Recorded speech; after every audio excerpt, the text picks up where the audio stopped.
Okay, next let's talk about some of Europe's physical geography. This is a figure showing generally some of Europe's physical landscapes. They include regions like western uplands, what are called the Alpine system, and some others. So let's kind of break these down and go through them. Let's start with the mountain system. This is called the Alpine system, which include the Alps, the Pyrenees, and the Carpathian Mountains. And one thing that is different about the mountain systems in Europe than in the Americas is that instead of running north and south, these tend to run east and west. And we'll discuss a little bit more about how that has an impact on their physical geography. There's also a collection of low hills in Europe. In a couple of places, you have what are called the central uplands. These have been historically important because they contain natural resources such as iron and coal. These were important during the Industrial Revolution. And then on the outside of Europe, in Iceland and Norway and parts of the British Isles and Spain, you have what are called the western uplands. And these are very old and worn down mountains, or sort of low hills that cover the outside of Europe. But probably the most important economically and population-wise part of Europe is the North European lowland. It's also often called the European plain. So in some of the videos that we'll see, they will be talking about the European plain, and that's the same thing as what our book is calling the Northern European lowlands. These extend from all the way from the British Isles all the way into Russia, and they're called we'll see next week, they're called the Russian plain in Russia.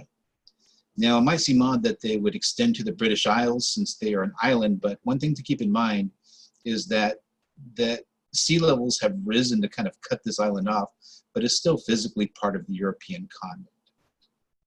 One thing about the North European lowlands is that there are major rivers that crisscross this area that help with transferability, moving goods around and trade.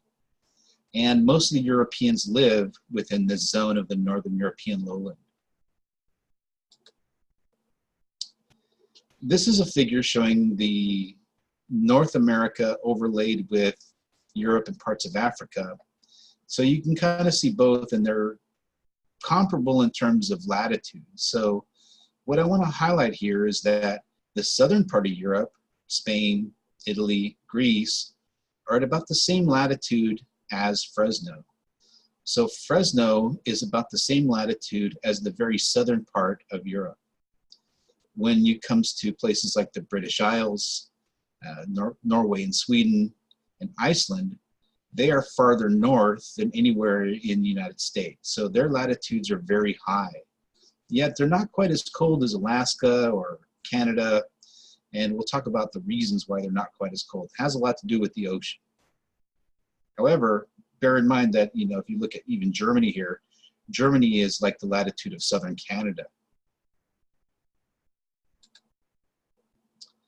If we look at the types of climates you have in Europe, we talked about some of the climate types in general during the introduction to the course, that Western Europe in particular is dominated by what are called sea climates.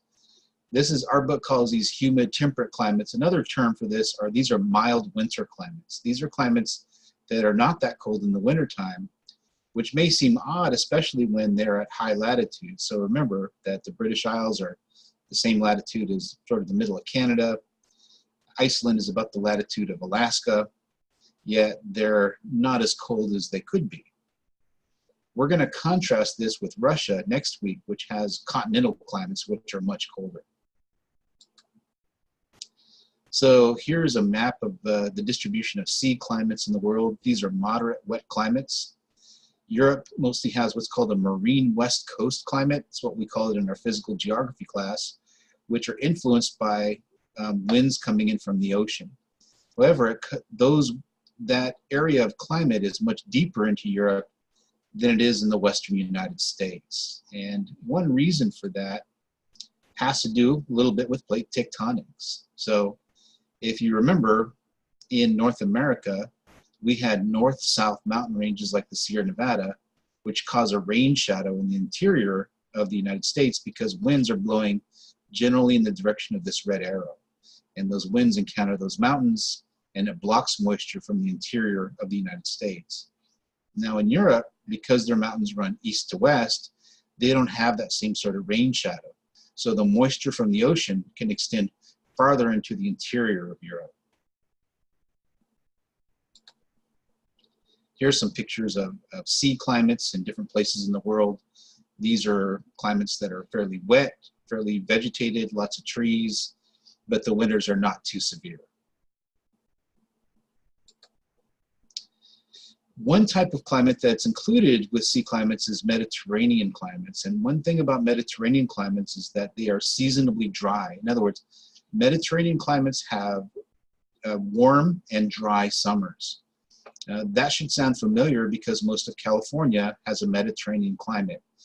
Much of Southern Europe does as well. In fact, the Mediterranean part of Europe is where the name comes from.